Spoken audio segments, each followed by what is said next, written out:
So chapter 2 is about the chemical level of organization. If you guys remember, yesterday we talked about the levels that we're going to do, starting from the atom, the molecule, to macromolecule, until you go to the organelles, cells, tissues, right? This is the level. So this is the lowest level, or the very, very beginning chemical level of organization. These are the learning objectives, kind of SLOs. What do we need to know? It's kind of similar to the study guides. If you want to use it, this is what we will learn by the end of this chapter. Um, so chemistry, generally speaking, we will be talking about a little bit of biochemistry, nothing much. We're not going to go in depth of the like organic chemistry or something, just general chemistry. And the first thing that we need to know is matter. What's the matter? These definitions are very important. So basics, I will ask you about it. So what's matter? It is anything that's taking a space and has a mass. Taking a space and had the mass at the same time, which is like the weight. Um, the atoms are going to join together in different ways, and we will discuss all these details. When you put the atoms together, you're going to make a molecule, and we will talk about it. So within the atom, what do we have? We have a nucleus in the middle and shells surrounding the nucleus. The nucleus contain protons, neutrons, that's inside the nucleus, and outside surrounding it is electrons. Let me just say something here. I usually, when I do these chapters, I start from like a lower level. So if you guys already know that, that's okay. Others don't know, right? So because I hear it sometimes, students saying, "Oh, you're like teaching us like we are elementary school or something." No, it's just I'm refreshing your information. If you know, that's good. Just refresh your information. If you don't know, just let me refresh other students' information. We are not all on the same level. We're not all on the same line, right?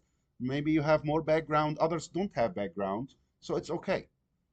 Instead of starting here and some students uh, don't get it, okay? So I always prefer to start from the bottom, right? So protons and neutrons, this is inside the nucleus. And from the name, neutrons are neutral, right? Protons, the P should remind you with positive. Everything that I'm saying is important, okay? If something is not very important, I will skip it or I will go fast. So you do need to know this. Protons are positive, neutrons are neutral.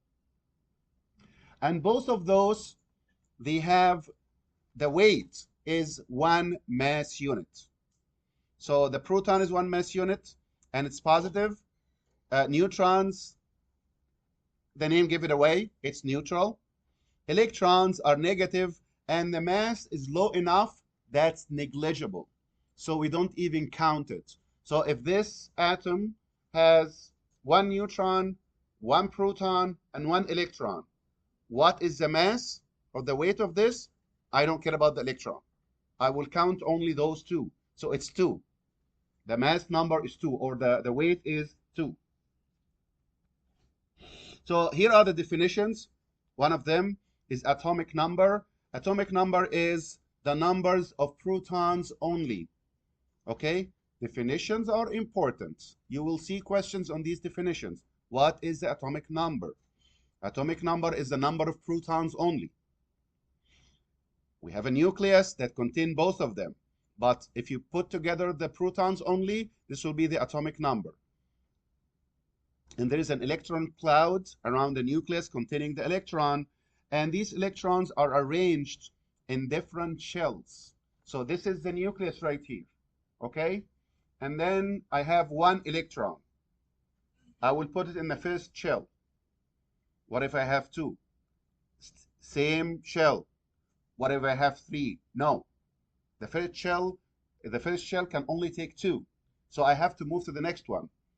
The third one will go to the next, and so on. Okay. So this is like in your house, if you have different shelves, you can put like the sugar and the tea and the coffee in the first one, but you still have some more stuff to put, like creamer or something, you put it in the next one, because the first shelf can take only three, for example. Okay. So this is what's happening, and you will see what does that mean exactly. So if you look here, this is the nucleus, and what do we have in a nucleus? Protons and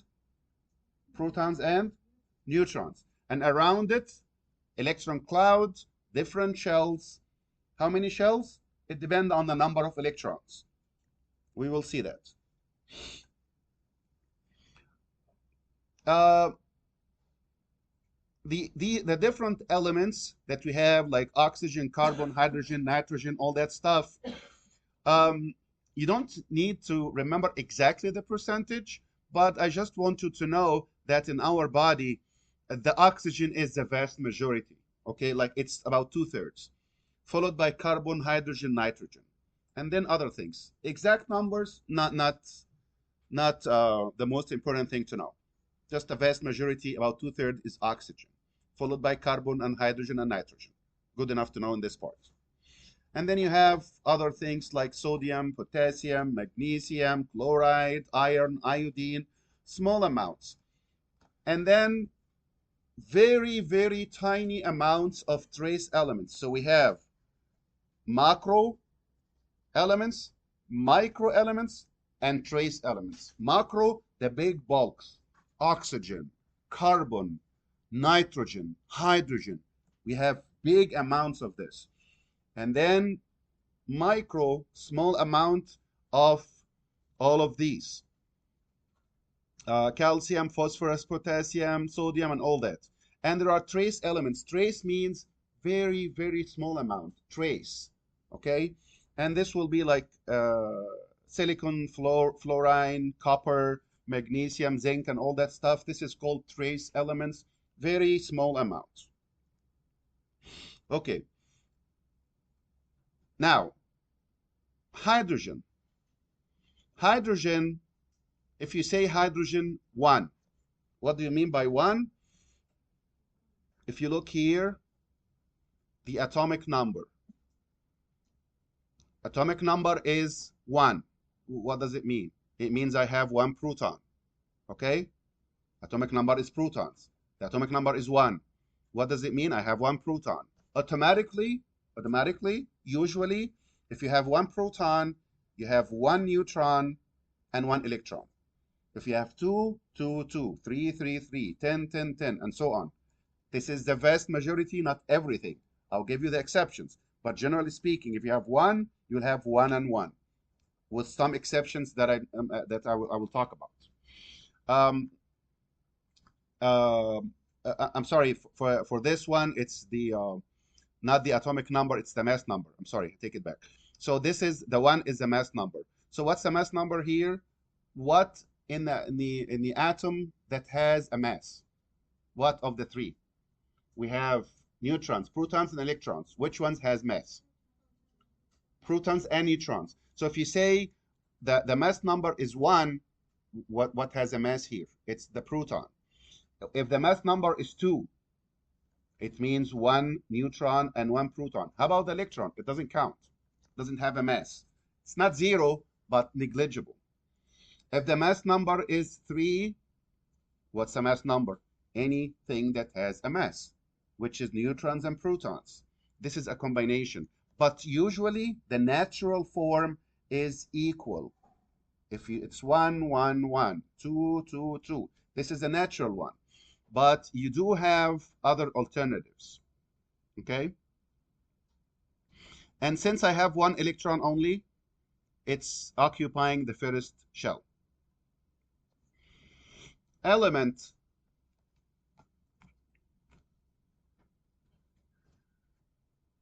Element is atoms of one kind, like hydrogen linked to hydrogen, oxygen linked to oxygen. We call that element.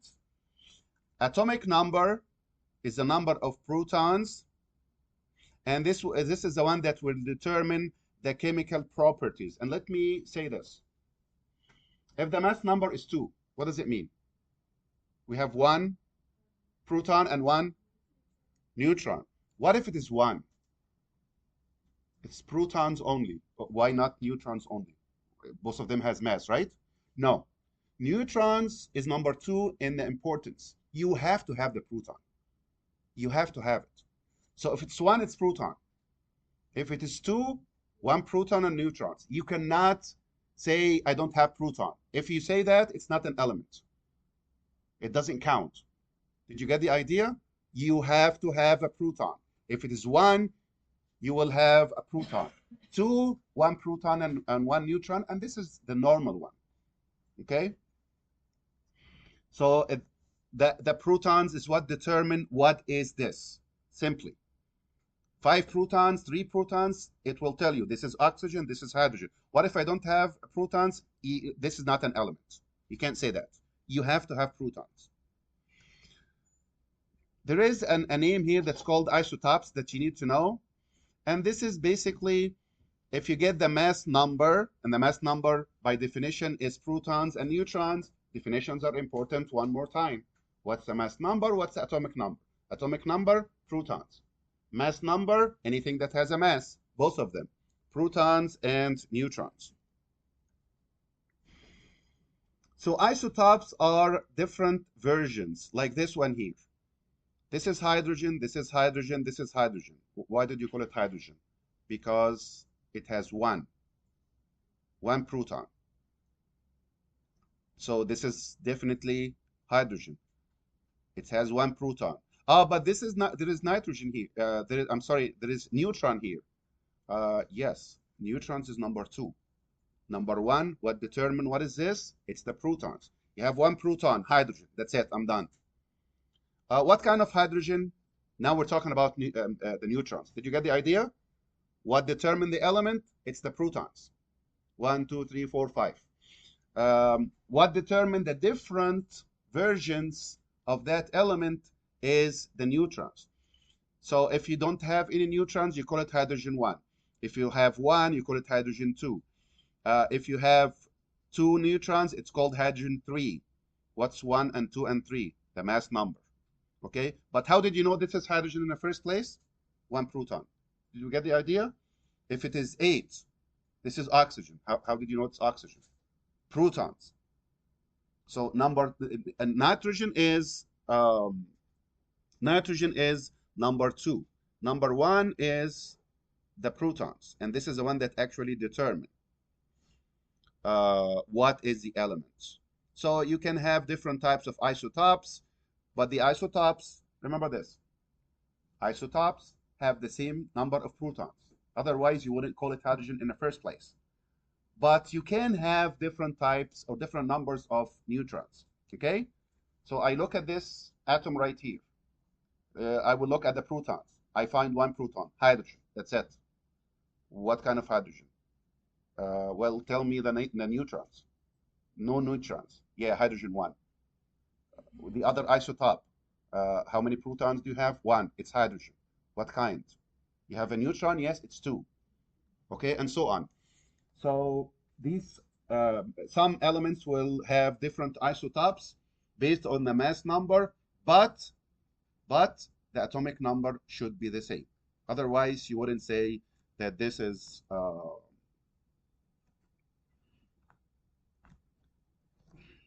the element.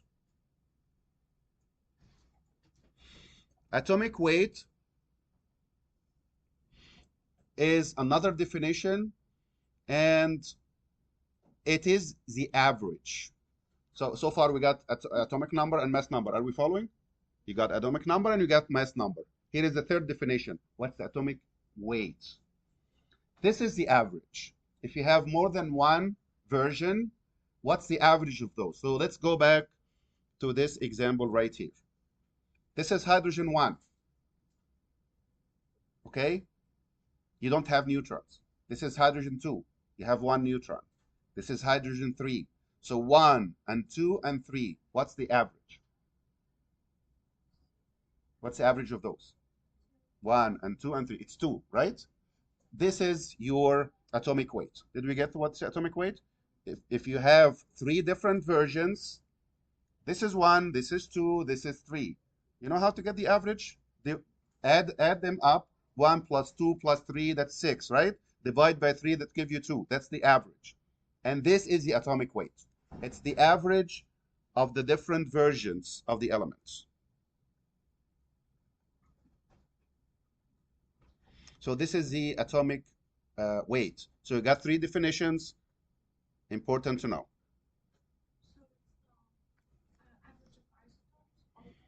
Yes, exactly. Average of the isotopes.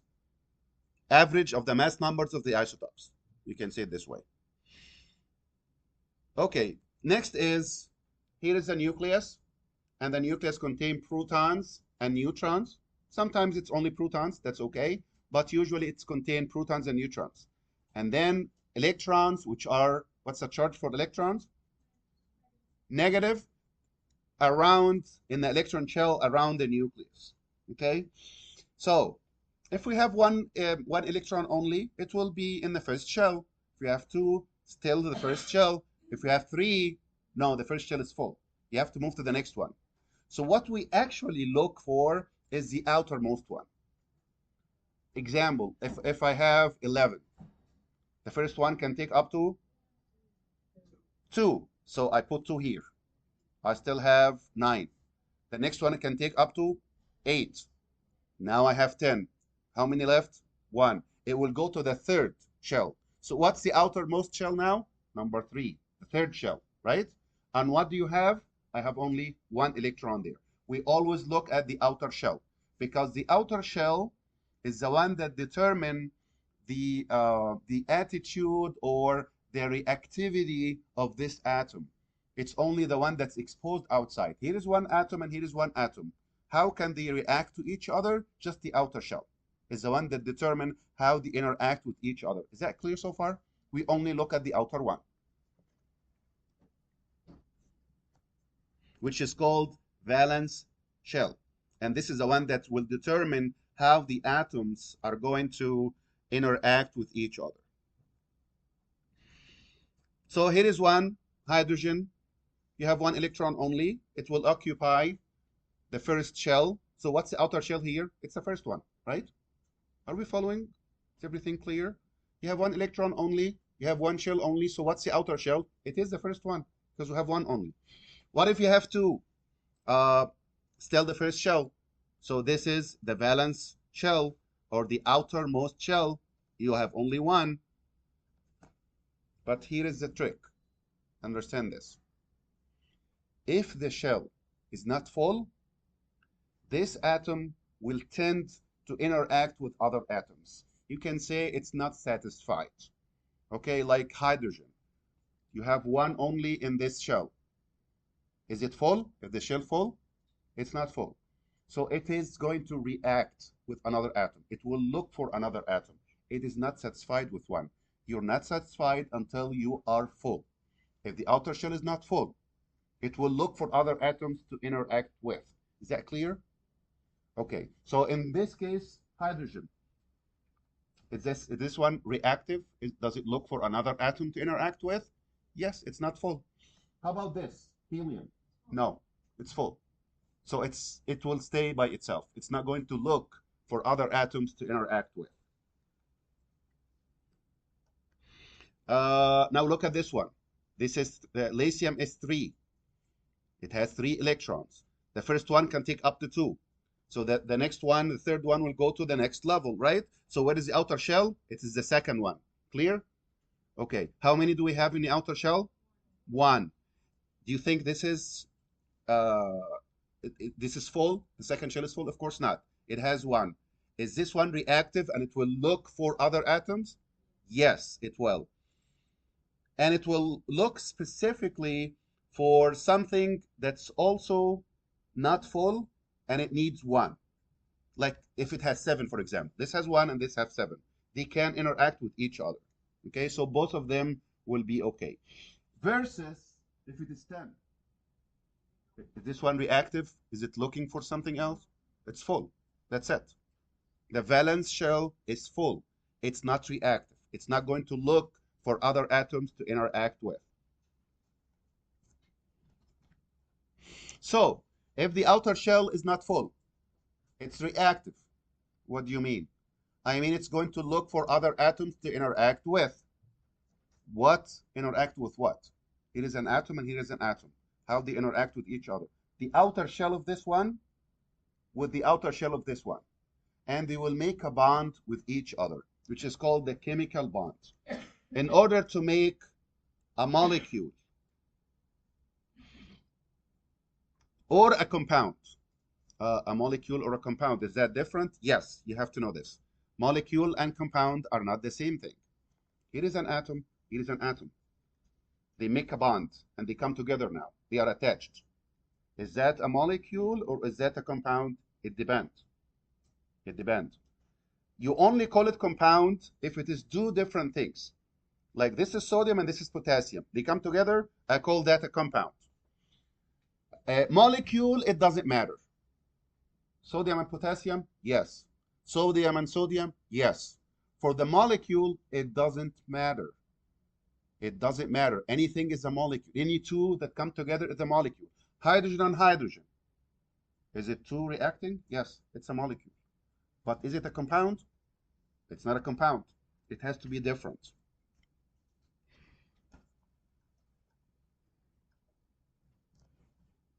And this is the molecular weight. We talked about it.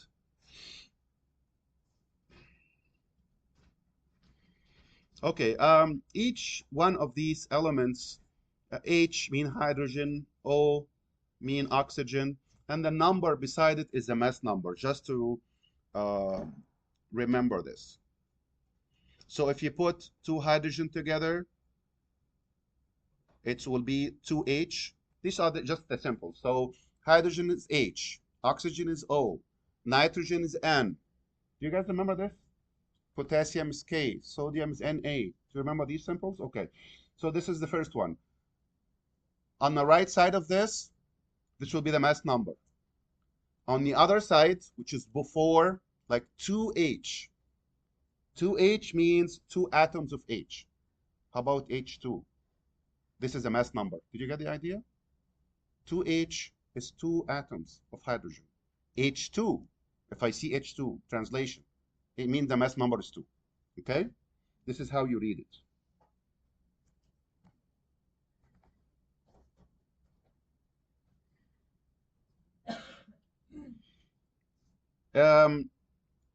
In this one here, this is water.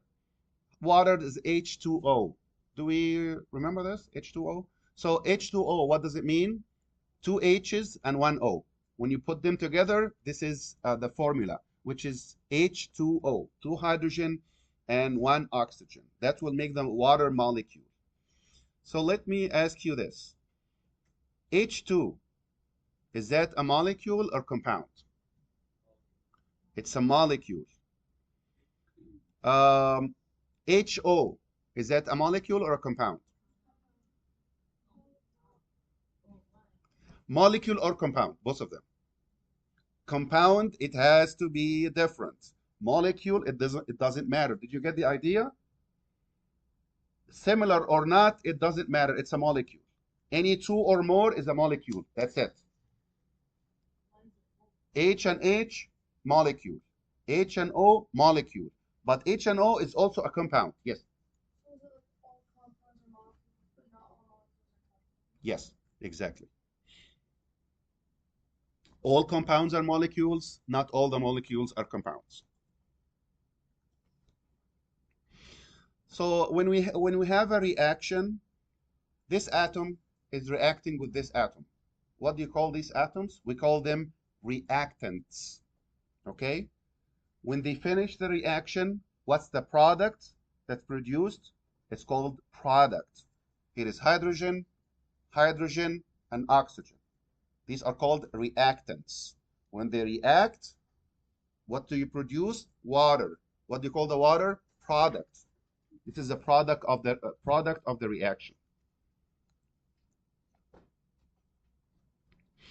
Now ions. Okay, let me say this. I told you that the natural element Protons, neutrons, and electrons are equal. 1, 1, 1, 10, 10, 10, right? This is the natural element. So if I have something like hydrogen, okay? Hydrogen, the mass number is 1.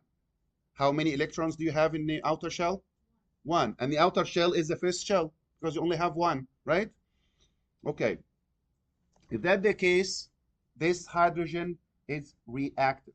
It needs to react with something else to be, let's say, it's satisfied, okay? Or uh, it need to fill its outer shell.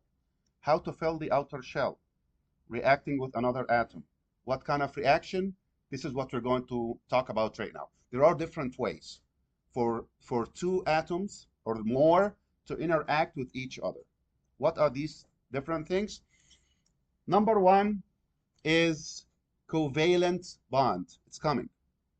What's a covalent bond? Well, let me say I am hydrogen. Okay, how many electrons do I have? I have 1. My outer shell is the first shell, and I have only 1. Is that okay? Not okay. I'm reactive. I want to react with something else. Okay? So what are you going to do? The first way is I can share with somebody else. How about this? Like I have 1. Okay? If you don't mind, I am hydrogen. He's hydrogen. How about this? Now I have 2, mine and him. I'm fine, right? My outer shell is full, and his outer shell is full. But if we separate it, we're not full anymore. So we have to stay with each other. So I am full, and he's full. Did you get the idea? So we're sharing now. He's having 2, and I'm having 2.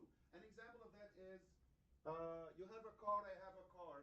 How about we consider both of us have 2 cars? You can take my car, I can take your car. If you need to use both of them, right? So we're sharing together. So I am good and you're good. I have the 2 cars, you have the 2 cars, right?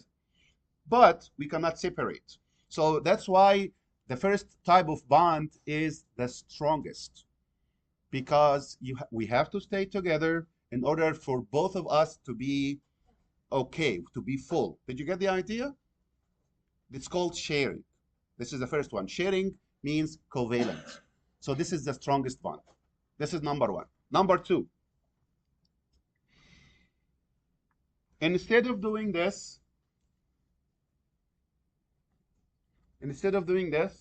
how about one of us donate the extra electron, like if I have 1 in the outer shell. What if I donate this one? Okay, the next one will be full, isn't it? I'll give you an example. 11. Sodium and chloride. Let's say 11. 2, 8, 1. Correct? 2 in the first shell, 8 in the second, and 1 in the third. Is that clear? Okay, is this okay? Is it full? No, it's not full. What if I lose the outer one? Now, which is my outer shell? It's the 8. Yes, number 2. Is it full? So that's okay. And you have 7. If I give you 1 that I donated, you'll be full too, right? So I lost an electron and I'm okay. You gained an electron and you're okay. What do you call this? Ion. You call it an ion. You lose 1 electron or more, or you gain, we call that an ion. Is the ion the same thing as atom? No, it's not. Ion is only if you lose or gain 1 or more electrons. Is that clear? It will make an ionic bond. I will talk about this. But did you understand what's ion in the first place? Gain or lose. Why are you gaining or losing? Because I want my outer shell to be full. Every atom behave like this. I want my outer shell to be full somehow. Okay? This is one of the ways. I have 1 in my outer shell, I would donate it. And then my next shell is 8, I'm fine now. And you have 7, and you need how much? You need 1, right? So if you take the 1, you'll be okay too. But what happened here is, if I have 11 electron, naturally, how many protons do I have? If I have 11 electrons, how many protons? 11. And how many neutrons? 11, right? Okay, if you donate one, are the electrons and protons are equal? Not anymore. Which one is more? Protons. Protons are positive or negative? Positive. So now you call it a positive ion. Okay? How about the one that's gained? Are the electrons and protons are equal anymore? Not anymore. Electrons are more. Electrons are negative or positive? So what do you call it? Negative ion. Negative ion. Did you get the idea? In this scenario, I end up having a positive ion and a negative ion.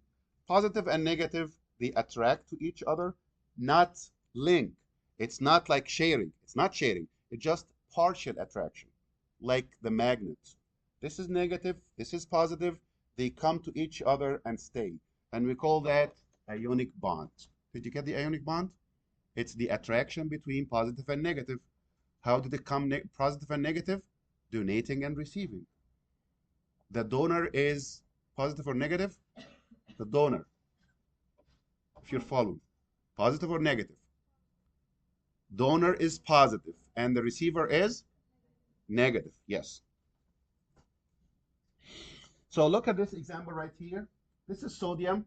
How many do you have in outer shell? This is the example that I was giving you. Have one. You see this? And this one have 7 in the outer shell, which is oh, no, I'm sorry. I mean, if you lose one, you will end up having 8 in the outer shell. So here are the bonds. Ionic bond, covalent bond, and hydrogen bond. I will talk about it. But I talked so far about ionic and covalent. Is that clear? Do you have any questions? Clear. Okay. So ionic and covalent, these are the strongest two. Covalent followed by ionic. This is a strong bond. I'm not saying anything that's not important. Okay? When I say it's strong, it means you have to know it, that this is a strong bond. Hydrogen bond, the third one, I didn't talk about it yet, but this is a weak one. Very weak. You can easily separate those two that are linked by hydrogen bond. So here is the ionic bond. You donate or you receive, you become an ion. You donate, you are a positive ion, positively charged ion. And what do you call the positively charged ion? There is a name for it, cation. Cation. And what do you call the negatively charged ion? Does anybody know? Anion, yes. So cation and anion, positive and negative, they come together to make the ionic bond. Here is a cation and anion. The most famous and the most common cation are sodium and potassium. Okay. So here is how we make the ion. Simply look at the chlorine. I give you that example. We have 2, 8, 10, 17. If you have 17, can you tell me the arrangement? Chloride, I'm telling you, chloride, the mass number is 17. What does it mean? 17 proton, 17 electron, neutron, and 17 electron, right? Arrange the 17 for me. What the first one is going to take? 2. Next, how many left? 7 in the next one. The next one, the third one can take up to 8. Is that full? It's not full. How many do you need? 1. So if the sodium donated 1 and the chlorine take that 1, receive it, the sodium is positively charged ion, which is called cation. And the chlorine in this example is the negatively charged ion, which is called anion. And they come together to make sodium chloride. What's the sodium chloride? Table salt, right? That's a table salt. The salt that you add to the food, it's sodium chloride. And this is how we make it. Here it is. And do you see that they are not really connected? They're just attracted to each other. You see this? This is positive, this is negative ionic bond. And here is the table salt. Covalent bond, again, it is sharing. I am hydrogen, you're hydrogen. I'm not full, you're not full. How about we share? I am now okay and you are okay. But we have to stay with each other because we're sharing. If we separate, you're not good, I'm not good. We have to stay. That's why it is a strong bond, covalent bond. Another example. In this example that I gave you, we are sharing only one electron, right? How about this? What if I am oxygen and if you don't mind again, I am oxygen and I'm telling you that oxygen is 8. How are you going to arrange the 8? The first one will take and the next one, is that enough? It's not full. How many do I need? And and he is oxygen too. He needs also 2. How about we do this? If you don't mind. How about this? We share this. We're sharing 2. Okay? We call this double covalent bond. If you're sharing 1, it's a single covalent bond. If you're sharing 2, it's called double covalent bond. If you're sharing 3, triple covalent bond. Clear? It depends on how many electrons are you sharing. In all cases, the goal is the outer shell, I want it to be full somehow. So there are subtypes of the covalent bonds, single, double, and triple, depending on how many electrons are you sharing.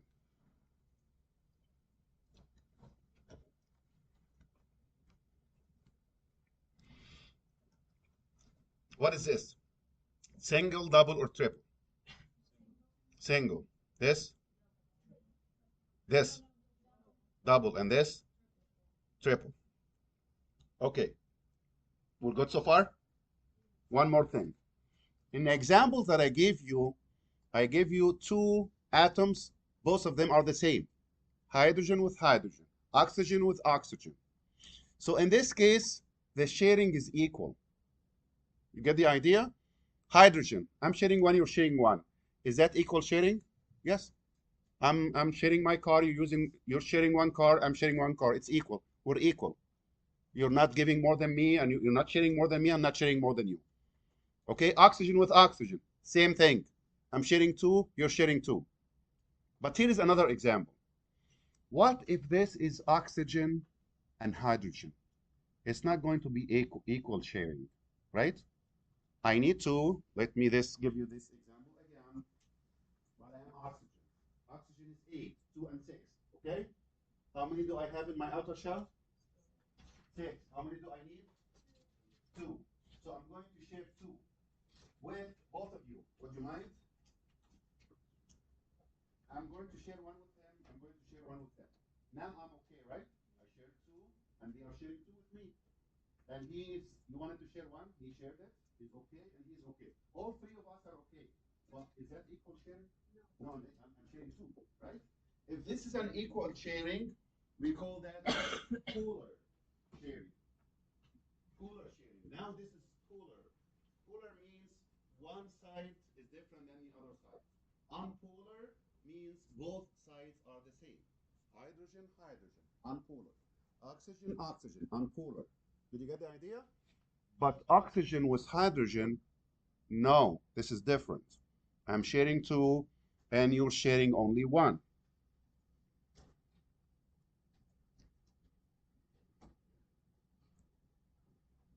So here it is. The nonpolar covalent bond is when the 2 elements are sharing the same number.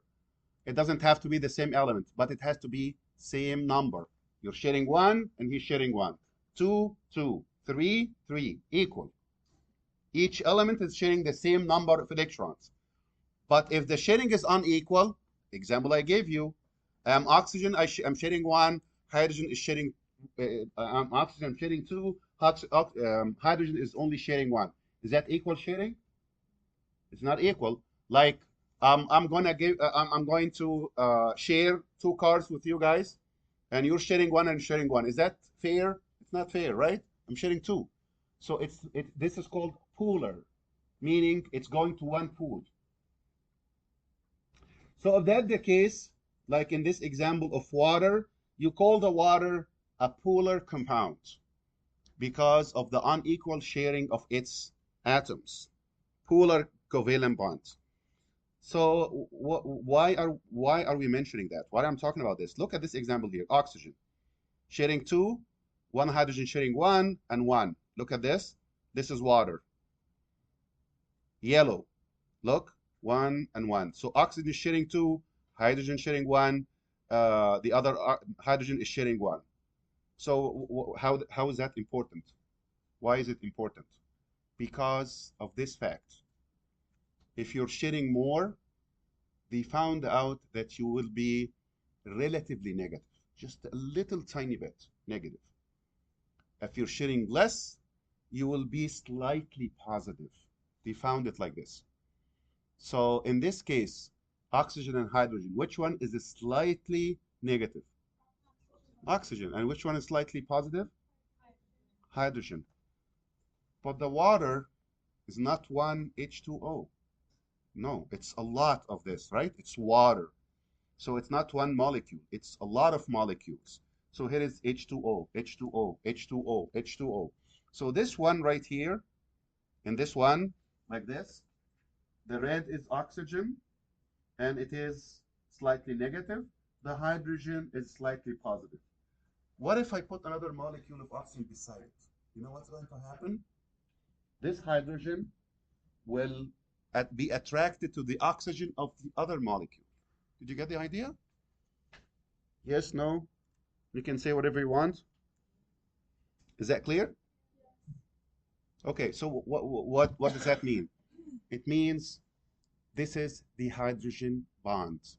It is the partial attraction between hydrogen. In this case, it's slightly positive, slightly, partially, and the oxygen of another molecule that is slightly negative. There is some sort of attraction between them, and I'm saying slightly, not like sodium and chloride. Are we following? In the example of sodium and chloride, this is completely different. You donated one, you lost one completely. So this is a strong bond, but this hydrogen bond is not a strong one. It's just partial attraction between hydrogen, which became within the molecule, hydrogen within the molecule, which became slightly positive, very tiny positive, and the oxygen of the next one, and the hydrogen of this one with the oxygen of the next molecule, and so on. So all these molecules of water, H2O, they come together through hydrogen bond, and this is the weakest bond in all three, hydrogen bond. Why? Because it's not an ion, it's not positive and negative. You're not losing or gaining. No, it's very slightly negative and positive. So these stay together a little bit. Guess what's going to happen when you put some heat in the water? It's going to evaporate, right? You're losing the bond. It's very easy to lose it. Hydrogen is the weakest type of bond because it is made by slight attraction between the slightly positive hydrogen and a slightly negative oxygen in the other molecule. And this bond is what's going to make the surface tension because they are linked together. Like if you get a drop of water and you put it like on a flat glass or something, it doesn't spread, right? It stays together, right? Make like a bubble like this. This is called the surface tension. It's the surface is tense because of this bond keeping these molecules with each other. So look at this. Hydrogen slightly positive, and this is another molecule of oxygen that's slightly negative. And the hydrogen of this with the oxygen of this, and so on. So all of them are linked by this hydrogen bond. State of matter. Matter can be solid, can be liquid, it can be gas. The solid has a constant volume and shape, like this. You cannot change the volume and you cannot change the shape. How can I change it, right? But if it is liquid, the inside, in this case, it looks cylindrical shaped, right? If I put this fluid in a cubical shaped container, what does it look like? Cubical. If I put it in a spherical, spherical. So in the case of liquid, the shape change. But did we change the amount? If this is 10 milliliters, no.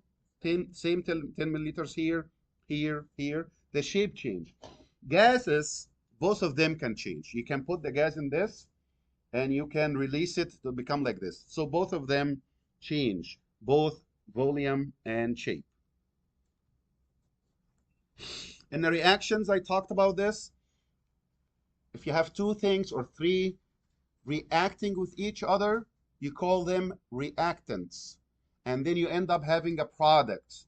Okay? So this is called reaction. Are we got so far? All reactions happening in your body at at a time like right now. If I look at all the reactions in your body that's happening right now, we call that metabolism. So what's metabolism? All reactions happening in your body at this specific time. You might be having 500 different types of reactions happening in your body right now. What do you call all of them combined? Metabolism. Yeah, all the reactions together, we call it metabolism. Okay, so metabolism are all these reactions happening in your body. Energy is a capacity to do work, just a definition. And this capacity, it can be in a kinetic form or potential form. Kinetic form is like in the energy of motion. Potential is potential, meaning it didn't show up yet. You can take energy out of it. Stored energy. Example, if I have sugar, okay, starch, there is an energy inside of it that you don't see it. And if you eat it and you break it down, you release the energy and use it. So this is called potential energy. Potential means you are going to take it. It's included in, but it doesn't show up, it doesn't release until you break down the molecule. And this is what's actually happening in our body. When you eat, you digest, you absorb, right? It goes to your cells. The cells are going to burn it, means break it down, and take the energy out of it. Okay? Where is the energy was stored? In the bonds that we talked about. Do you remember these bonds? In order to make the bond, you store energy, right? Like covalent bond, for example. Here is hydrogen and here is oxygen. They make a bond. In order to make that bond, you're storing energy. Can I get this energy to use it? Yes, break it down, get the energy out. Did you get the idea? When you make a bond, you have to add energy in. I wanted my energy back. Break it down. Okay?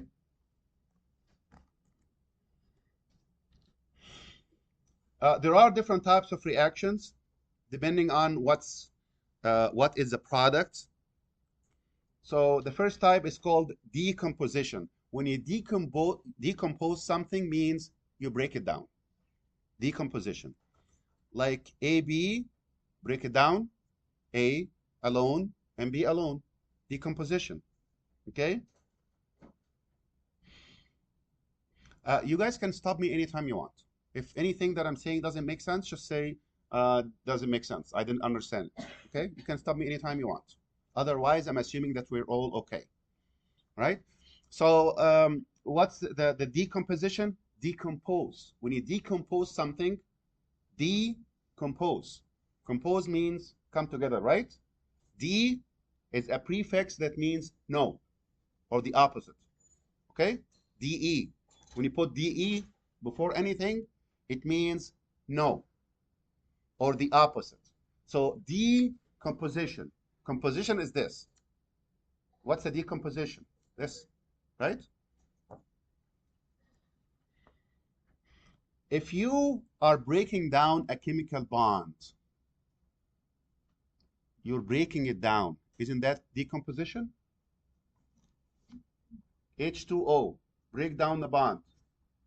Here is H and here is O. Decomposing, right? If you are using water to do this, we call it hydrolysis. Where did you get that name from? Hydro means water. Lysis means breakdown. Translation. This is just translation. Hydro, water. Lysis, breakdown. Remember I told you I will give you these prefixes and suffixes? Here it is. Hydro and lysis, two parts. So what's hydrolysis? Hydro is water, lysis is breakdown. Translation, breakdown using water. Okay? And I will tell you exactly what do we mean by this. The other, or the opposite, is the synthesis reaction. Synthesis reaction is the opposite. I get H, I get oxygen, I put them together to synthesize water. So this is the opposite of decomposition. Here is water, decomposition, hydrogen and oxygen. How about the opposite? Yes, put the hydrogen and oxygen together. This is called synthesis. The other name for decomposition is catabolism. The other name for synthesis is anabolism. You need to know this. Okay, everything that I'm talking about here are basics that you need to know. Decomposition is catabolism, synthesis is anabolism. Okay, so A and B, they are separated, connect them together. That's called synthesis reaction. If you are if you need to lose water, in order to connect them together, we call that dehydration. What's a dehydration? D is no. Hydration, hydro, water. It means you take out water. Okay? Dehydration. How about hydrolysis? You put the water. So you put the water to break it down, or you take the water to link it. This is called hydrolysis or dehydration synthesis, which is also called condensation. Okay, so this is the first type. Hydrolysis versus dehydration synthesis. Let me just explain more about this one. It's important. So dehydration synthesis versus hydrolysis. Let me just explain that a little bit more. If I am a molecule of glucose, okay, and he is, would you mind? Or next time, don't sit down here. All right? So I am glucose, and he is fructose or glucose. Okay? We need that we come together to synthesize something else, like fructose, for example. Okay? We need to make fructose. So we need to interact with each other. We need to make a reaction together. Me and him. We cannot. What's the force? What's forcing us to interact with each other? There is nothing forcing us. How to force it? Here it is. I take hydrogen from me out. So I am now missing what? Hydrogen. I will take OH from you. Now we are missing OH. You're not okay, I'm not okay. So what are we going to do now? We come together, share, so that I will end up having my hydrogen that I missed, and he's having this OH that he missed. But we have to stay together. Now we are fructose. The two come together, okay? But what we ended up releasing? Hydrogen from me and oxygen and OH from him. So what is it? Water. If you take water out, it's dehydration synthesis. Dehydration. Because you take out water. Got it? Dehydration synthesis. How about the opposite? Yes. Again, this is fructose. Okay? We are together. Break it down. We can't break it down. Why? Because I will miss my hydrogen. He will miss his OH. How to make us break down? Give us our water back. Right? Add water. So you gave me my hydrogen and I'm okay. Give him his OH and he's okay. Okay, I got my hydrogen. I move away. He got his OH. But did you add water now? You added water, right? You give me my hydrogen, you give him his OH. What's H2O? Water. So what do you call this process? Hydrolysis. Did you get the idea? Okay. So this is hydrolysis and dehydration synthesis that I was talking about. The other type is simple exchange. A structure is AB, another structure is CD. We switch, so A become with the D and C become with the B. We call that exchange reaction. Uh, In order to do that, you're doing two steps. This is AB, okay? And here is CD. I wanted to exchange. You have to break it down first. So AB, separate. Now I have A and B. CD, separate. C and D. And then rearrange. A come with the D, and the B come with the C. Okay, in this example. Reactions can be reversible or irreversible, meaning add hydrogen or sodium plus chloride, they give you what? Sodium chloride. Can you reverse it? Like sodium chloride become sodium alone and chloride alone? Yes, this is reversible. If you cannot, like once you did it, you cannot go back. This is called irreversible. Clear? Reversible versus irreversible reaction. So this example here is for reversible reaction. You can go both ways. I can do A plus B is AB. Can I break down AB to become A alone and B alone? Yes. If yes, this is reversible.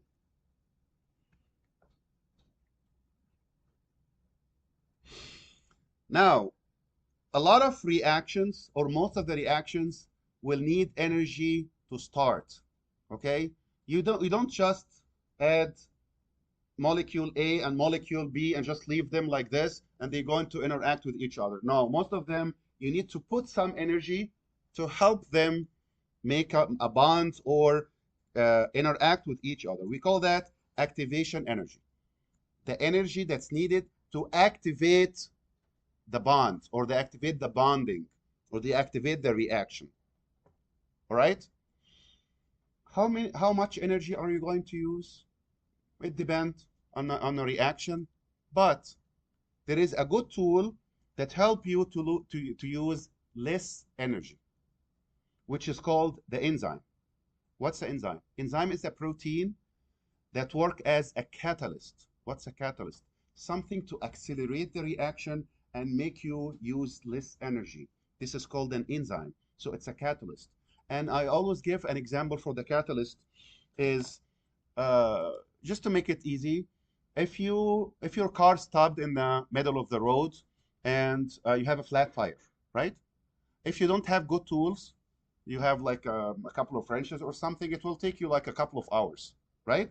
To take off the tire and get the other one and put it. It will take you like 2-3 hours and you will be really tired after you're done, right? What if I give you a hydraulic machine? You know the hydraulic machine, did you change your tires before at one of these tire stores? To take them 5 seconds. Like you put it like done, done, done, done. Did he make any energy? Did he use any energy? Is he tired? Did he make any effort? Didn't make anything. Just 4 times. Take it for the other one. Go back. Did you use energy? No. Did you make effort? Did it take time? This hydraulic machine is the enzyme. This is exactly what the enzyme does. Less energy and fast. You use less energy and you make it fast. This is the importance of the enzymes, and that's why we need a lot of enzymes in our body.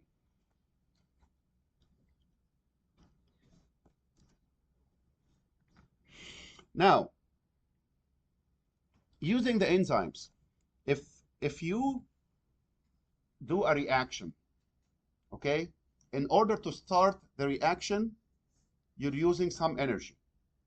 Are you guys following? In order to start the reaction, you're using some energy. When you end the reaction, you release some energy. Okay? Are these equal? Not necessarily.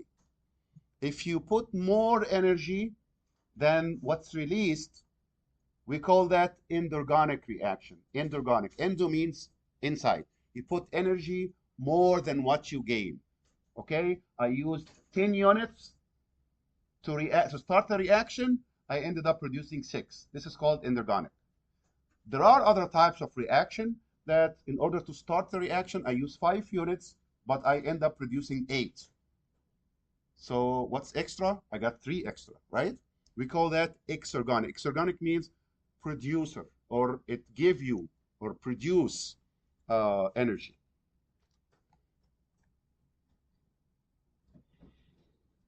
Okay, nutrients, these are the molecules that we get out of the food. And I think you guys know these essential molecules like carbohydrates, fat, protein, nucleic acid. So these are the different types of nutrients that we eat. Um, Metabolites is what we make or break. So when you get the food and you break it down, the end product is called metabolites. Now, some of these compounds that we're talking about, some of them are organic and some of them are inorganic. What's the difference? This is important. What's the difference between organic and inorganic? Organic molecule has carbon and hydrogen combined, both of them. One of them is not enough. You don't call it organic.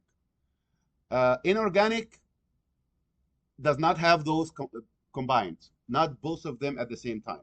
All right? You get it? Let me give you this example. H2O, is that organic or inorganic? But you have hydrogen, still inorganic because you don't have carbon in the molecule, right? How about CO2? Organic or inorganic? Inorganic, but you have carbon. Yes, but there is no hydrogen. You have to have both of them. So glucose. Glucose is C6H12O6. It's organic because you have both of them. Clear? So what are the organic molecules that we need to know?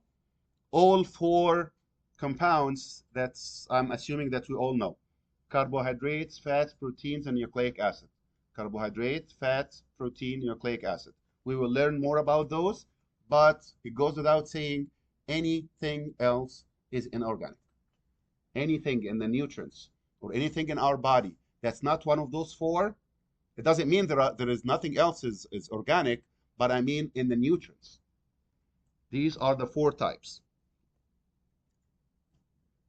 Water. When it comes to water, remember when I told you that oxygen is the vast majority of the components of the body, and this will be followed by hydrogen and then nitrogen, right? So oxygen and hydrogen together, it's water.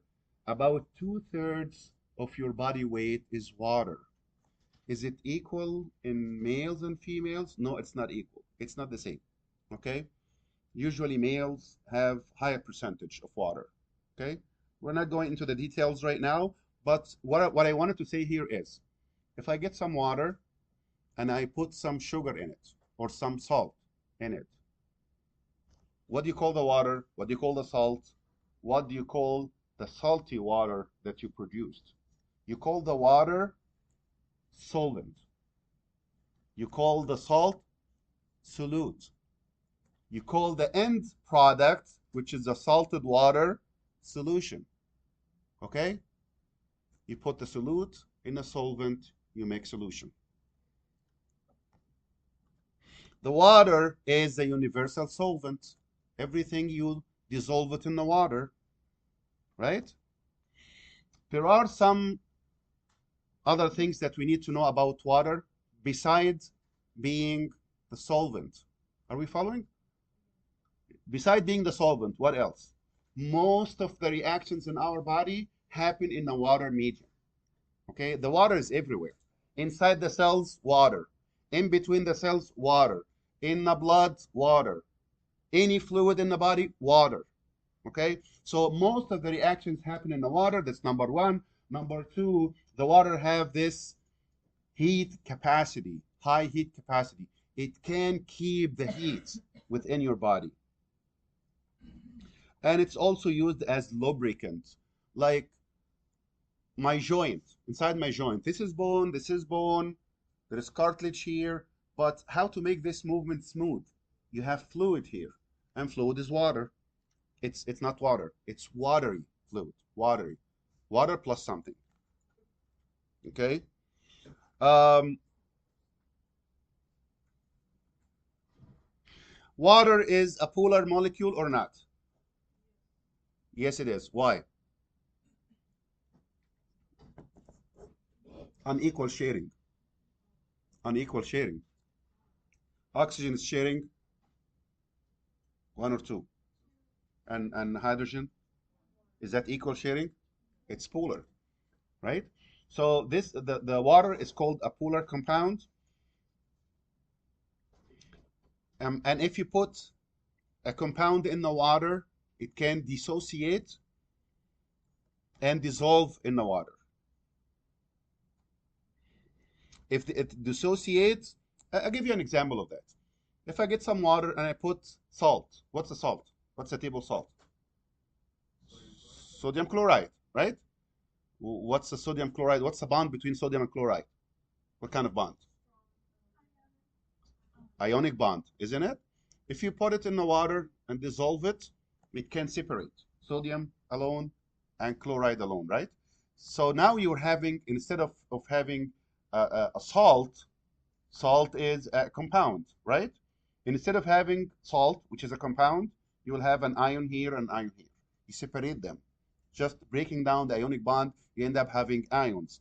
And for that reason, the water can transfer electricity.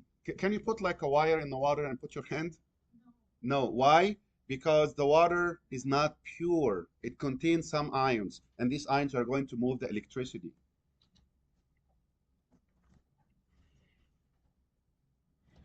We talked about this before. Um, this is positive and this is negative, and they come together to make the water molecule. And if you put the sodium chloride, it will dissolve in the solution. Glucose, same thing. But what do you call the glucose in the water? If I put glucose in the water and dissolve it, what do you call the glucose? Solute. And what do you call the water? And what do you call both of them together after it dissolve? Solution. This is how we write different things. NaCl. Do we know these symbols? Na means sodium, Cl means chloride, K means potassium. So we should be familiar with this. But if I put the table salt, sodium chloride in the water, it's what's going to be released? Sodium alone and chlorine alone. Sodium is that a cation or anion? Cation. Sodium, cation. And chlorine, which one is negative? Anion or cation? Anion, which is a chloride in this case. And so on. There are different types that we call it electrolyte. What's electrolyte? Electrolyte is what release ions. Anything that release ions is called electrolytes. So these are different types of electrolytes: sodium chloride, potassium chloride, calcium phosphate, sodium bicarb. Any one of those is called electrolyte. Why did you call it electrolyte? Because if you separate the components, you get ions out of it. We call that electrolyte. The presence of electrolytes in the water make them transfer the electricity. Here it is. So electrolyte is an inorganic ions that conduct electricity. It gives you ions, and this will conduct the electricity. Now, if I get sugar and dissolve it in the water, does it dissolve? Usually, normally, does it dissolve? If I get 1 spoon of water, salt or sugar, and I put it in the water, it's going to dissolve, right? Can I dissolve a piece of fat in the water? No, because the salt is called hydrophilic. Philic is coming from philia, which is love. And the fat is phobic. You know, when you say, I have phobia from this, means you're afraid of it, you're fearful, or you hate it. So there are some compounds that are hydrophilic and others are hydrophobic. To make it easy, the only thing that's hydrophobic is fat or lipids.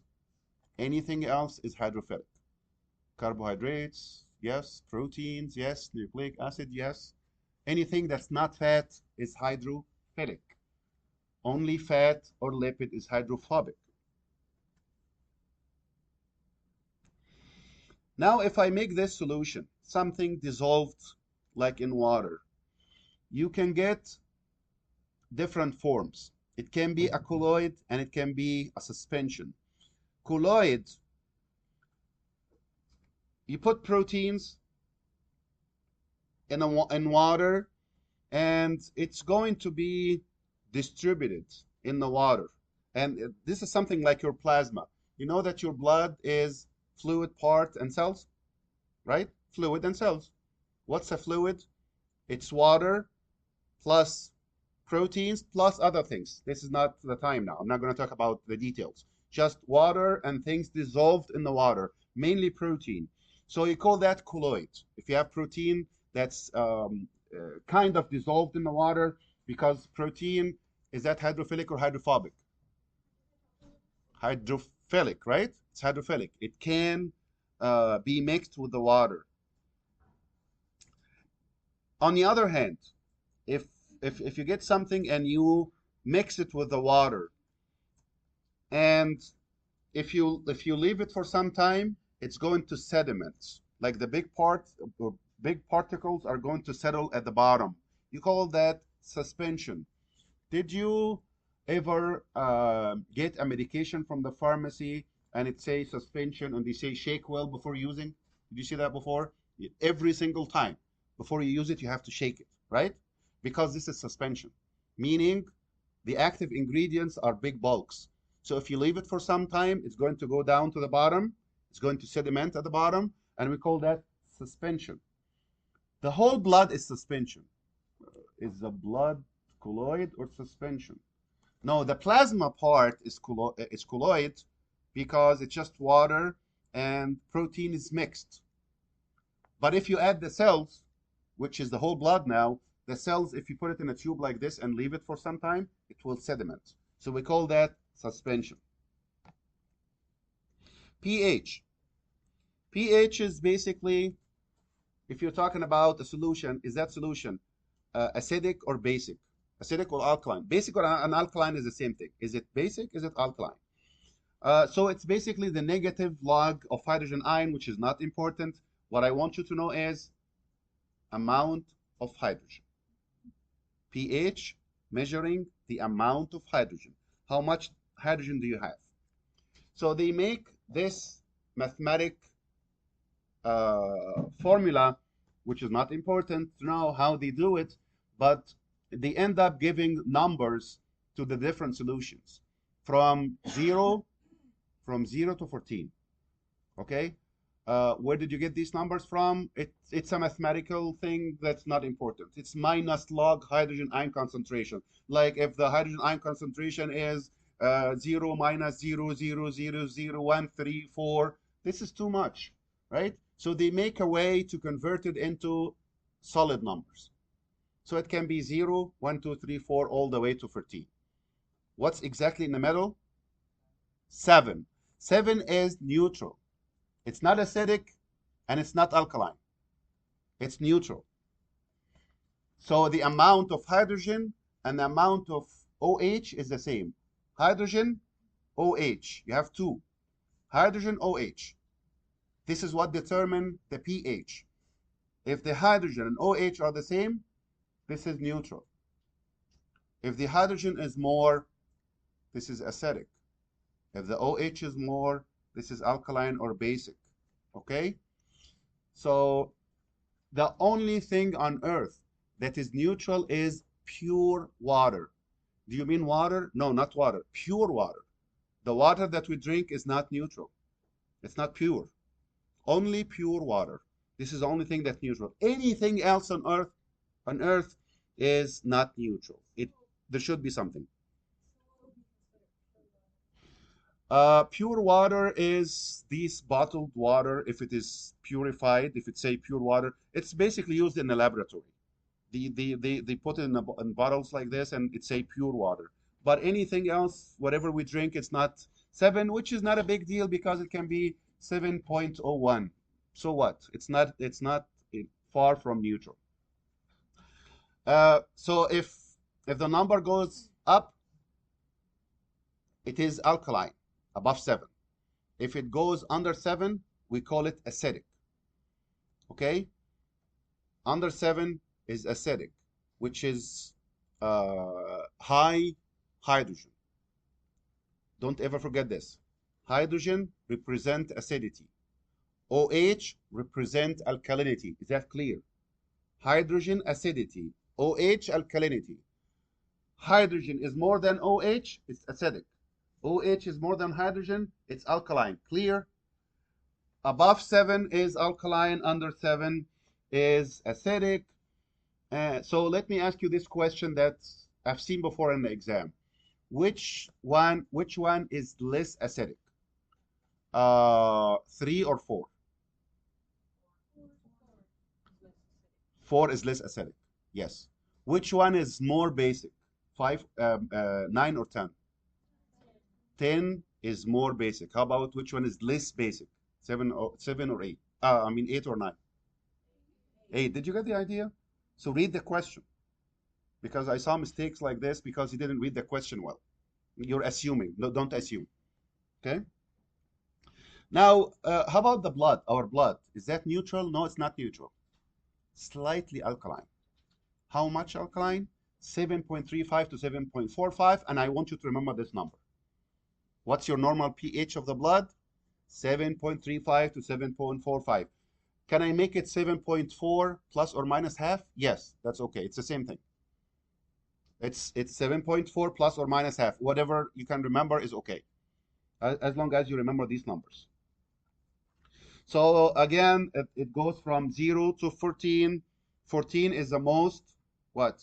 Most alkaline or most acidic? Alkaline, and 0 is the most acidic. So here it is. This is like hydrochloric acid, which is the acid, your stomach acid. This is the most acidic in our body. And the most water will be neutral. And if you go the other way around, you will take it all the way to the alkaline. I'm not going to ask you like, is tomato is acidic or alkaline? It's, if you're interested to know, just take a look at it. Okay, it's interesting, but I'm not going to ask you about this. Tomatoes and grapes is actually acidic. Beer, vinegar, wine, pickles, all of these things are kind of acidic. And on the other side, something like the oven cleaner, for example, that's very alkaline. And which one is bad to the body? Very acidic or very alkaline? Both of them. Both of them. The more you deviate from neutral, the more harmful it is. It's not much different if I put some acid on your skin versus oven cleaner, for example. Both of them are going to burn your skin. Okay, so the more you it depends on the amount of deviation. Like this is 7. Which one is more harmful? 8 or 6? Both of them are almost the same, right? 8 or 2? 2. Okay, it all depends on the amount of deviation. So, what is the acid again? Does it have more H or OH? H. So if I put this acid in solution, because it contains a lot of hydrogen, it's going to donate or release hydrogen. And this is the definition of the acid. So what's the acid? Number 1, it has more hydrogen. And because it has more hydrogen, it releases it. So what release hydrogen is called acid. What accept hydrogen is called base or alkaline. There is no difference. Base and alkaline is the same thing. So acid, base. What do you mean proton? They refer to hydrogen as a proton because it's H plus, right? It's positively charged. So in this case, they call it proton donor. So if I put this solution, it's acidic. If I put it in water or any other solution, if it releases hydrogen, it was an acid. If it takes out hydrogen, it's a base. Hydrogen acceptor and hydrogen donator. Now, what is a weak acid and weak base? And you need to understand this. Weak acid and weak base. If I am if you put me in a solution, I'm going to release hydrogen. My acidic or basic? Acidic. Strong or weak? It depends. Here is the strong versus weak. If the hydrogen is attached to me in a strong attachment, I am weak. Why? Because if you put me in a solution, I'm going to give you a little bit of hydrogen because it's strongly attached to me. Did you get the idea? But if it is weakly attached, once you put it in a solution, it will release a lot of hydrogen. So this is called strong. Did you get this point or not? Like if I give you um, something, a color, let's say, that's its components are strongly attached to each other. And if you put it in the water, it's not going to color the water. It takes time to color it, right? But if you put something that's its components are not strongly attached, it will disperse and it's going to dissolve more. So here is what I mean. If I hold strongly to my hydrogen, I am weak because I'm not very effective. If this is my hydrogen and I'm strongly holding my hydrogen, if you put me in a solution, how much hydrogen I'm going to donate? Just a little bit because it's strongly attached. Did you get the idea? So now it's weak. Did you understand it or not? It's weak. What if my hydrogen is loosely attached? So once you put me in the solution, I will release a lot. So this is called strong acid versus weak acid. Weak acid is the one that does not dissociate completely. If it dissociate fast, dissociate means to break down or let go the hydrogen. Okay, so this is called weak acid and strong acid. Same thing for the base. If this is a base, if you can separate its components, if you dissociate easily, it's a strong. If it is hard to dissociate, it's weak. Did you get the idea?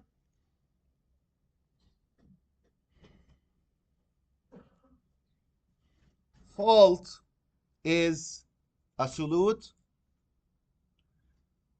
Do you know what's a solute? If you put a solute in a solvent to give you solution. So salt is a solute that if it breaks down, it gives you ions, cation and anion. And the best example is table salt. What do you think if you separate the table salt? What you get? Sodium and chloride. Sodium is cation, and chlorine is anion. Are these two ions? Yes, both of them are ions. So if you get something compound, if you separate it and you end up getting ions, you call that salt. Is it only table salt? No, this is just an example. Sodium chloride is just an example of the salt. Can be potassium chloride, can be sodium carbonate, it can be anything else. As long as if you separate it, if you dissociate, you end up getting ions, we call it salt. Now, in your body, what's the normal pH of your blood? Yes, 7.35 to 7.45, right? Does it really stay around that number all the time? No. What if you're eating something that's acidic, right? It's actually changed, but you have to bring it back. Do you remember homeostasis? Bringing everything back to normal? Yes, homeostasis is going to change it back to normal, just like the temperature. 37 goes up, bring it down, it go down, bring it up, so, right? Same idea here. If the pH deviates, so let's say 7.35, 7.45. What if it is now 7.6? Is that normal? No, it's alkaline, isn't it? It's moving toward the alkalinity. So what are you going to do now? You'll bring it back. How? You have different things. One of them is called the buffer. The buffer is something that you have in your body that has two ends. The buffer. One end, weak acid, and the other end is weak base. I have both of them. Which one is going to work? It depends. Are we following? I have a weak acid on one end, I have a weak other end. Which one is going to be active? It depends. If you put me in acidic solution, I'm going to use my basic end. So I'm going to neutralize it back to normal. If the blood, in this case, is getting alkaline or basic, I'm going to use my other end, which is the weak acid, and I'm going to return it back to normal. Okay? So I have both sides. Weak acid, weak base. I am a buffer. Weak acid and weak base. I have both of them. What do you need? It's getting alkaline. Okay, then you need the weak acid. Here it is. Bring it back to normal. Okay, it is getting acidic. You need my base. I'm gonna activate this side. I'm gonna give you the weak base. The question is, why weak? Why is it weak? Like, why did I say it's weak acid on one side and weak base on the other side? Why weak? Why not strong?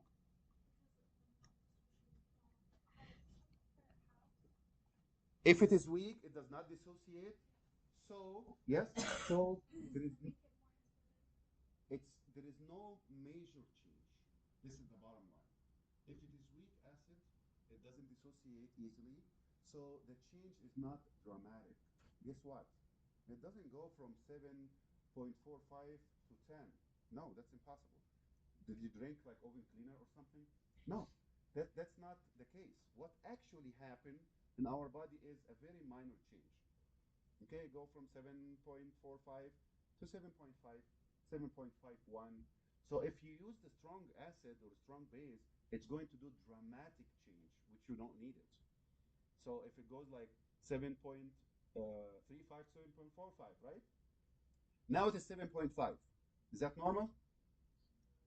Very slightly alkaline, isn't it? Just above.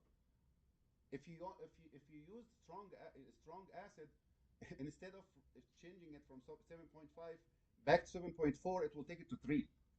Of course, you don't need to do that, right?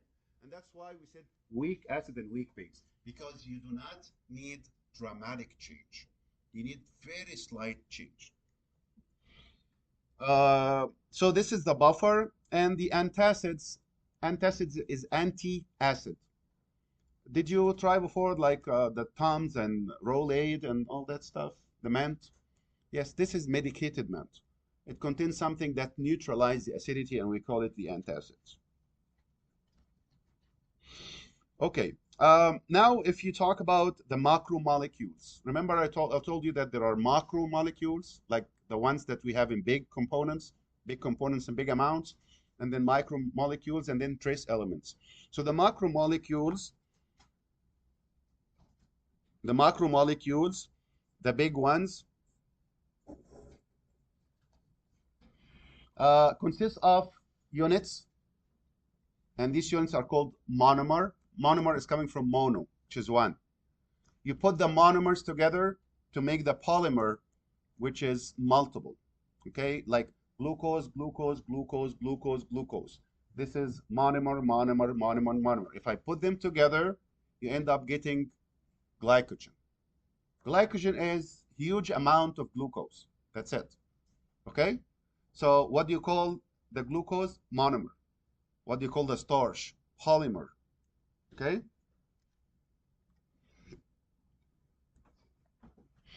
Organic molecules, we already talked about it. It is hydrogen, carbon, and oxygen. You didn't say oxygen before. Yes, in order to say organic, it's carbon and hydrogen. But practically speaking, the 4 organic molecules that we actually use also contain oxygen. Does it? By definition, no, it's not by definition. By definition, carbon and hydrogen, done. That's it. You call it organic. But practically speaking, the 4 that we're going to talk about, actually, besides containing carbon and hydrogen, all of them contain also oxygen. It just happened to be containing oxygen. And all these hydrogen and carbon and oxygen, they are linked together by a covalent bond. Remember the covalent bond, in order to do it, you have to store energy in it. Do you remember this? When you make a covalent bond, share, you have to put energy in order to enable you to share. You have to store energy. So guess what? If we break it down, we release the energy. And this is what we actually do.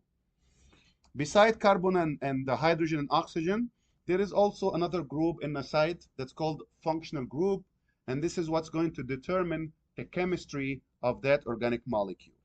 What are the organic molecules that we need to know? Carbohydrate, lipids, protein, nucleic acid. Carbohydrate, lipid, proteins, nucleic acid. Carbohydrate, simply, depending on the ratio of these three atoms or three elements, carbon, hydrogen, and oxygen in the form of 1 to 2 to 1. You need to know that. If you have one carbon and you wanted to make carbohydrates, you have to add 2 hydrogen and 1 oxygen, 1 to 1. But just to let you know, it cannot be less than 3. 3, 6, 3, 4, 8, 4, 5, 10, 5, 6, 12, 6. Clear? Isn't that all the same ratio? 3, 6, 3. Isn't it the same ratio, 1 to 1? Right? 4, 8, 4. 1 to 2 to 1. Right? 5, 10, 5. 6, 12, 6. Right? All of these are carbohydrates. As long as you follow this ratio, plus not less than 3. If it's less than 3, you don't call it carbohydrates. Clear? So this is generally speaking the carbohydrates. Carbohydrates, there are different forms of carbohydrates. All of them have 1 to 2 to 1 ratio. But the building unit of carbohydrate is called monosaccharide. Look at this wall. What's the building unit of the wall? A brick, right? The building unit of carbohydrate is monosaccharide. Monosaccharide. If you put a lot of monosaccharides together, not necessarily a lot, 2 or more, this will make different types of carbohydrates. And the monosaccharides that we need to know are glucose, fructose, and galactose. These are the 3 monosaccharides that we need to know. Mono means 1. Okay, this is the building unit. What if I have 2 of those together? Monosaccharide and monosaccharide. What do you think we will call it? 2 monos together. Disaccharide. Yes. More than 2, we call it poly. Poly is 3, 4, 5, 10, 50. It doesn't matter. It's 1 or 2 or more than 2. Mono, di, and poly. What is the disaccharide? Sucrose, maltose, and the polysaccharides are glycogen, starch, and cellulose. What's the difference? The difference is glycogen is the polysaccharides in animals, including humans, okay? Humans and animals. What is our polysaccharide? Glycogen. What's the starch? Same thing, but in plants. So if you're eating fruits, what are you getting, glycogen or starch? Starch, right? If you're eating meat and there is some polysaccharide in it, it's glycogen. Did you get the idea? What's the cellulose then? Cellulose also in the plants, but it's not edible. It's not digestible. Can you eat like a branch from the tree? You can't eat it. Why? Because it's cellulose. You do not have the enzymes that breaks down this carbohydrate in order to benefit from it. So what if I eat cellulose? What's going to happen?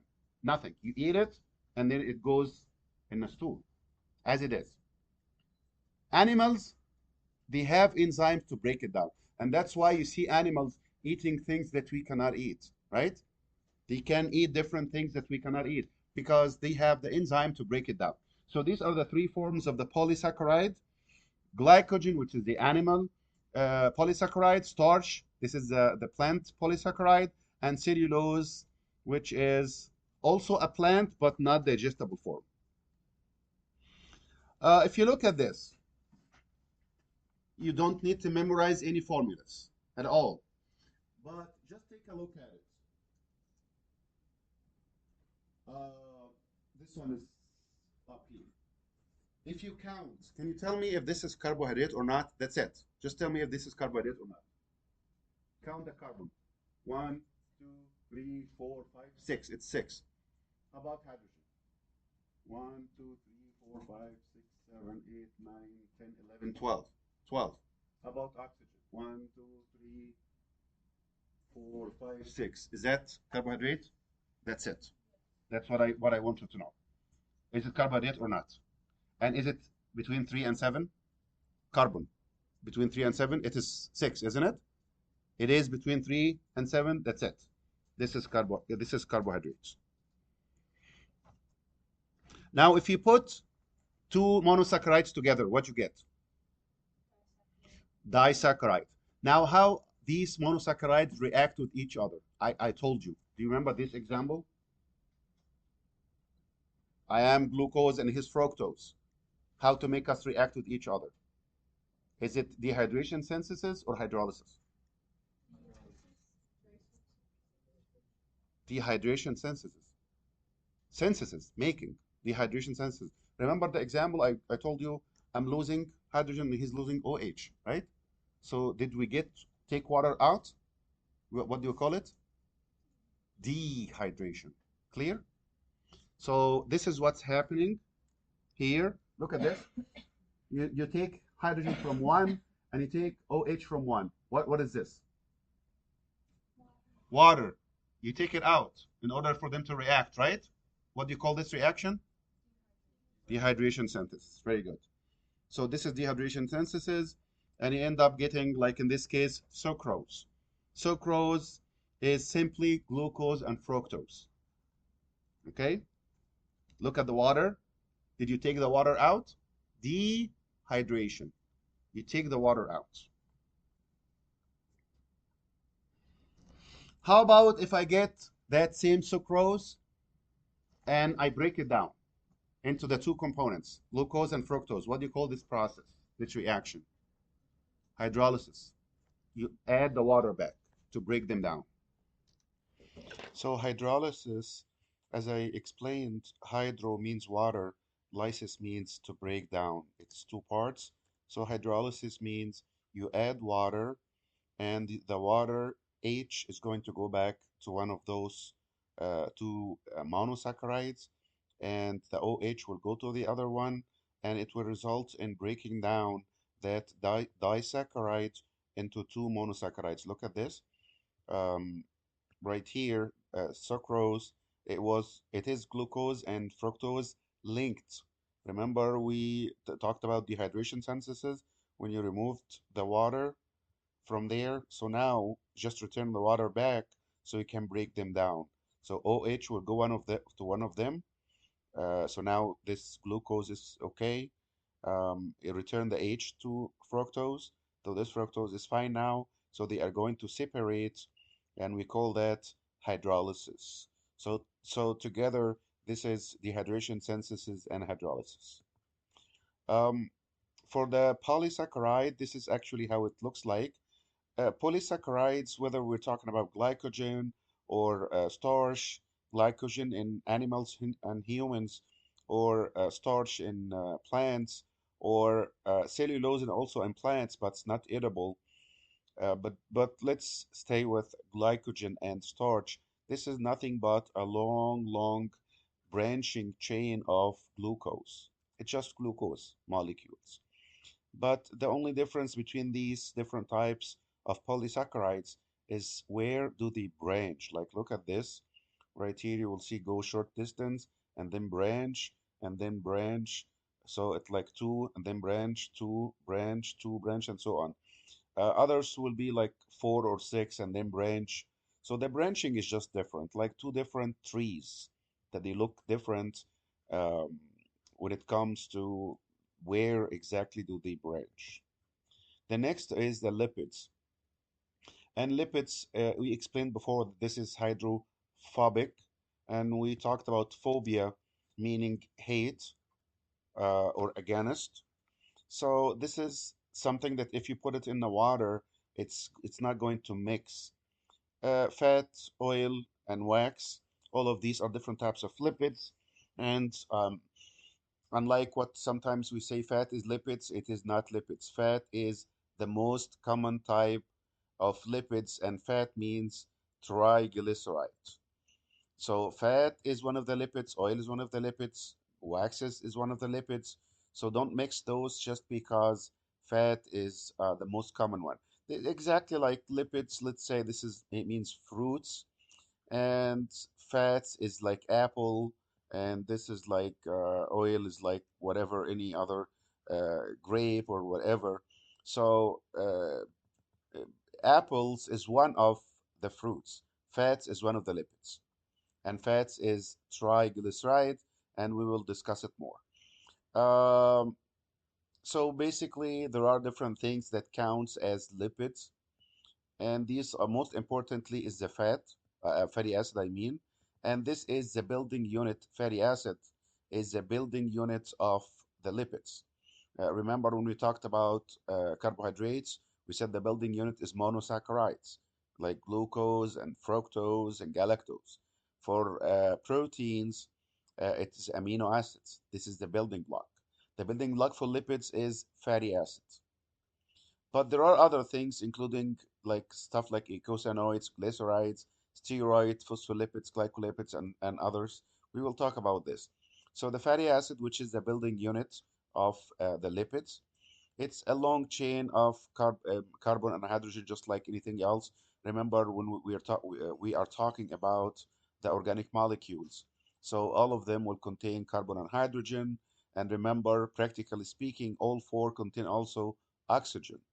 So the difference here is that this fatty acid it contain carboxyl group, which is COOH at one end. When we talk about proteins, proteins will have the same thing, will end with one of those, but the other side there will be something unique for the proteins, which is NH2 or the amino group N, nitrogen.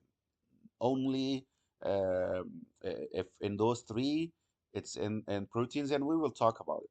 And if you guys remember, the fat is non-polar because if it's polar, it will dissolve or it's going to mix with the water and it's going to be hydrophilic. Only the carboxyl group in one end is the polar one. Um, there are different types of fatty acids. One of them is saturated and the other one is unsaturated. Saturated translation, saturated with hydrogen means they have enough hydrogen, uh, so they are saturated, and the carbon atoms do not need to make double bonds because there is enough hydrogen by default. When there is a molecule like the carbon, it want it need four in the outer shell. So it's the preference is to make four bonds with four different molecules.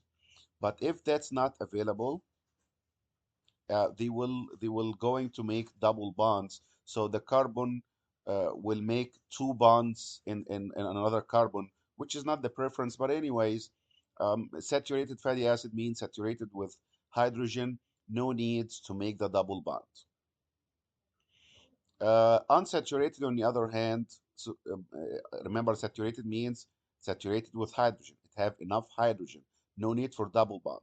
Unsaturated means there is no enough hydrogen, so it needs to make um, a double bond. Not just one, it can be one or more. If it end up making one double bond only, that would be called mono. Unsaturated, mono means one.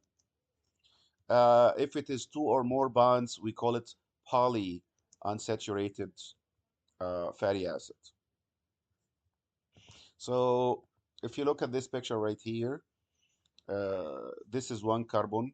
So there is hydrogen here, and it make a bond with carbon and carbon. So this is totally fine, and this is the preference. The carbon doesn't want to make a double bond with another carbon unless they are forced to. And look at the end here, COOH, and the other end here, it does not contain nitrogen. So right away you say this is lipids and this is fatty acids.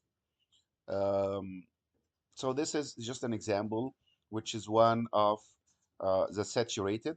What do you mean saturated? I mean enough hydrogen. So carbons do not need to make double bond. So this carbon, for example, here is one, and making with carbon here and carbon here, no need to make a double bond. But guess what? If you remove this hydrogen, this carbon will not be uh, filled. The outer shell will not be filled. So it will make one bond with this hydrogen, one bond with this carbon, one bond with this carbon, and that's not enough.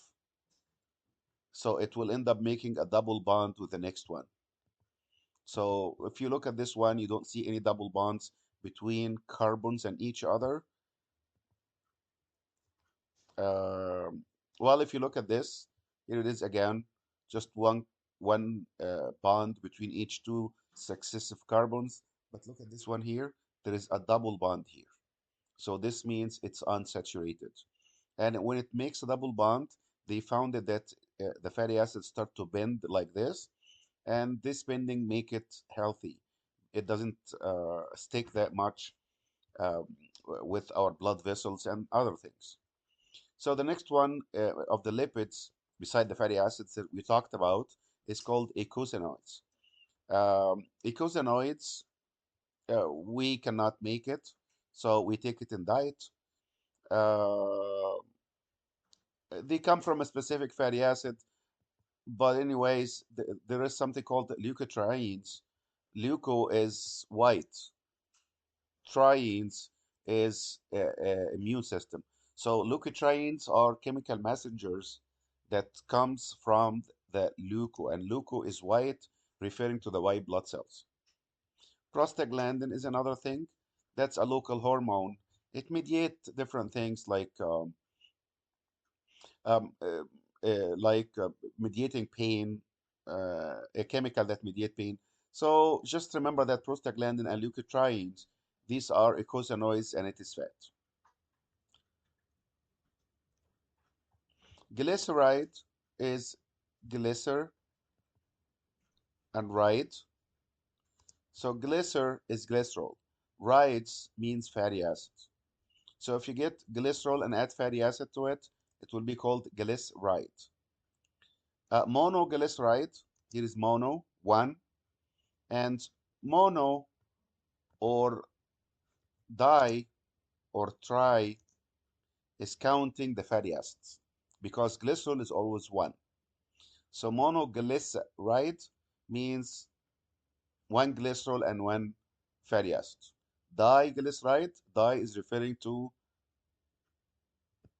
the right, which is the fatty acid.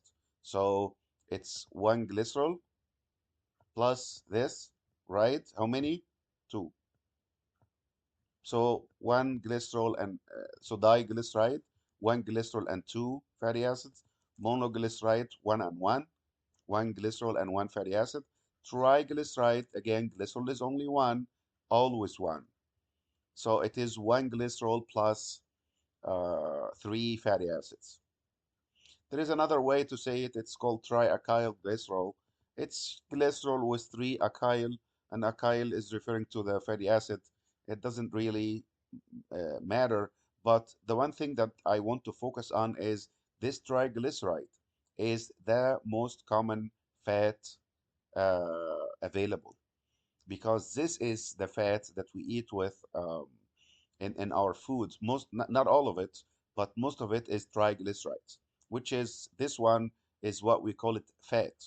So fat is the most common type of lipids, and the chemical nature is triglycerides. So why do you have fat inside our body, under your skin, for example? It's for insulation. You don't feel that cold if you have enough fat. Protection, act as a cushion. Energy source, you store fat in it, and as if you need it, you can take it from there. So here it is, the triglycerides. Here is this purple here. This is glycerol, and here is one, two, three. So we call this what? Triglyceride. tri, glyc is glycerol, right, tri, so it's three fatty acids, one, two, three. In order, you get the glycerol first, and in order to add the fatty acids and make it link or bond, make a bond with the glycerol, it's exactly the same way of dehydration synthesis, just like what we talked about. So you take off the hydrogen from glycerol and OH from the fat and take it out. So this is called dehydration. And it will become glycerol monoglyceride or monoglyceride, I'm sorry, monoglyceride. If you get another fat, take OH from one fat and take the H from the glycerol again and link them, that will become diglyceride. Still one glycerol, but two fats so far, two fatty acids. Same thing for the third one. If you do so, that will become this molecule down here, which is called triglycerides. And for each one to be attached, you need to take off water, which that's why we call it dehydration synthesis. Synthesis means formation or making. Dehydration means without water, meaning you take off water. Next lipid is steroid, and this is a four ring carbon. I will show you the ring, but generally speaking, steroids is four rings. And the example of that is cholesterol. I think we all know the cholesterol. And but cholesterol is not only the one that we say that cholesterol is bad and all that stuff. It is actually part of the membrane of the cells. And when we discuss the cells, you will see it is an important part of the cells, or the the cell membrane or the plasma membrane. So actually, we do need cholesterol in our foods, not much though. This is the thing. We shouldn't eat much cholesterol, but not zero. Another example of steroid is sex hormones, like estrogen females and testosterone in males. Others like corticosteroid and calcitriol. We'll see that stuff later, coming later. Corticosteroid is basically what's known as cortisone. It's the same steroids. Bile, bile salts, the one for digesting fat, is also steroid. Uh, um, as I mentioned, we don't need to know much about the chemical structures. Just notice that it's four rings. Phospholipids and glycolipids, these are the two types of lipids. So phospho is phosphate added to the lipids, phospho referring to phosphate. Glycolipids means sugar added to the lipids. Why are you adding sugar to the lipids? Simply sugar or phosphate, because lipid, as you know, is hydrophobic, so it cannot interact with water. Specifically, like in the cell membrane, the outer cover of the membrane of the cells. We will discuss the cells later, but just to have an idea, uh, the cells are covered by a membrane, and this membrane is facing inside the cells and outside, and both of them are watery medium. They are basically water and other things related in the water. So if you wanted to put fat in that membrane and you want it to interact with the water outside and inside, you need to add something to the lipid to make it to make at least one end hydrophilic, which is phosphate. You add phosphate to the lipids. The end that has phosphate will become hydrophilic, or you can add sugar. Uh, it will also make it. Uh, it will also make it hydrophilic, at least one end. So what's a phospholipid? It's lipid, something like diglyceride that we talked about before, and add phosphate to it. That will become phospholipid. Or add sugar to it. That will be glycolipid. But what's the main thing? Diglyceride. Diglyceride. This is the main part. Add phosphate, phospholipids. Add sugar, glyco. And glyco is a prefix that means sugar.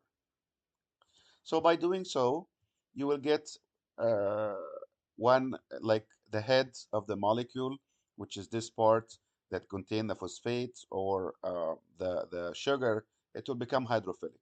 And the rest will stay hydrophobic, which we call it the tails, and this will be part of the plasma membrane. And we will talk about that more when we talk about the cells, which is the next chapter. But look at this here. Um, Look at this. Remember the diglyceride? This is the purple, and here is one fatty acid, the two blue. So this is just diglyceride. So if I want to put this in the membrane, it's not going to work because the head, which is this part, glycerol, this is hydrophobic. It cannot interact with water. And the tail, these fatty acids, same thing. So how can you interact with water? So you need to add something here, which is phosphate, and make it phospholipids. If that's the case, the head, which is this part here, the same as this, will become hydrophilic, and the tail will stay hydrophobic. You can add carbohydrate instead to this diglyceride, and this part right here would be hydrophilic, and the rest still fat as it is. So, or stay like fatty acid here, or lipids, and which is hydrophobic. And this is intentional. You wanted one end, which is the head, to be hydrophilic, and you wanted the tail to be hydrophobic. And we will discuss it, and you will understand why. Here it is again. Here is the head, hydrophilic, because in this case it contains phosphate, and in this case this is sugar, glycolipid. But look at the head. The head is hydrophilic, and the tail is hydrophobic. So look at this. This is one cell, and this is the membrane right here. This is the inside of the cell, which contain water, and outside of the cells also contain water. So now, how can I put this as a structural part? You are going to make the hydrophilic outside facing the water. It can interact, but at the same time, you're going to put the inside as well. So head on one side and the tail is inside, and then you're going to put the other way around. So the head will be facing inside. So both sides will be interacting with water. But again, we will discuss that in the context of the cells, so it will make more sense. Next is protein, and protein is the most abundant of all organic molecules of all of these. And it's the same thing. Look, it's carbon, hydrogen, oxygen, just like anything else. But what's unique here is nitrogen. And there are 20 different types of amino acids. And the amino acid is monomer. Monomer means building unit. Polymer means the big molecule. So polymer is protein, monomer is amino acid, which is a building unit. Polymer is carbohydrate, monomer is monosaccharide. Polymer is lipid, monomer is fatty acid, and so on. But in order to make proteins, you have to have about 20 different amino acids. And this is the general function of proteins. Um, and we're going to stop here, and we will do the rest next time.